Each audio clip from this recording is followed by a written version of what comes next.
Listen to that. No slime. No weird sticky strings running down the side of the pan. I'm going to show you how to get it perfectly crispy, full of flavor, and completely dry bhindi masala. First thing, wash bhindi way ahead of time and make sure it is completely dry. Cut in chunks. Get a pan, heat up some oil and toss the bhindi in. Just let them fry on medium-high heat for about 5 minutes. Once they look good and dry, scoop them out into a ball. In the same pan, add a little more oil and add chopped onions. Saute them until they are soft and add salt.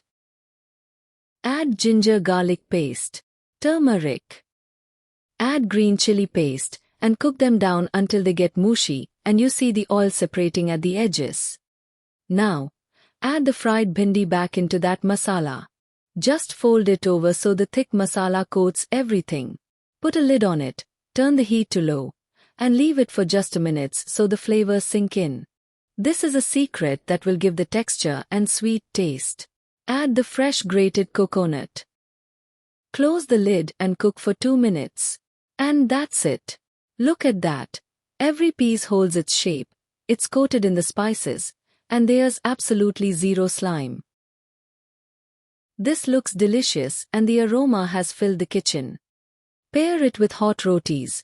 Try it this way next time, and let me know in the comments if it worked for you. Happy cooking!